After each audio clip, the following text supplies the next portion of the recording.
சரி 2019ல தான் ஒரு படத்தோட பிசினஸ் இந்த 100 crores இது மாரி. அதற்கு முன்னாடி வந்த படங்கள் எல்லாமே வந்து பெருமளவு நட்டத்த சந்திச்சதா நான் நான் கேள்விப்பட்டதில்ல. உங்களுக்கு தெரியாத காரணம் சோசியல் மீடியா. உங்களுக்கு சினிமா வியாபார தொடர்ப உங்களுக்கு வந்து சேரல. இப்ப சேருது. ஆமா சார். இது வந்து கல் தோன்றி மண் தோன்றா காலத்தே சினிமா தோன்றிய காலத்திலிருந்து லாஸுங்கிறது ஏன்னா, இங்கே ரூ. 1,00,00,000 ராத்திரில வரும். அதே மாரி ரூ. 1,00,00,000 ராத்திரில போயிரும்.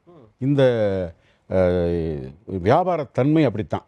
இதில நிதானப்படுத்தினனால தான் ஏவிஎம்ன்ற ஒரு நிறுவனம் இன்னைக்கு வரைக்கும் இருக்கு. ஸோ இந்த வியாபாரத்தை எப்படி பண்றோம்? எந்த வியாபாரம் பண்ணாலும் அந்த வியாபாரத்த தெரிஞ்சு, புரிஞ்சு பண்றது ஒண்ணு. விறுவிறுன்னு அதன் மேல மோகத்தில வந்து பண்றது ஒண்ணு. இந்த மோகத்தில வந்து பண்றதில பல வியாபார தயாரிப்பாளர்களுக்கு இதனுடைய பேஸ் தெரியாது.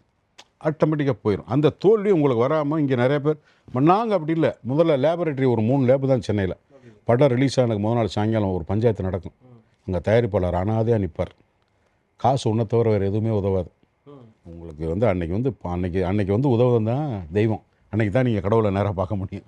அது மாரி நிக்கிற தயாரிப்பாளர்கள நாங்க 1000 பேர பார்த்துருக்கோம். கடைசியா காசு இல்லைன்னோனே எல்லாமே கை விட்டுருவாங்க.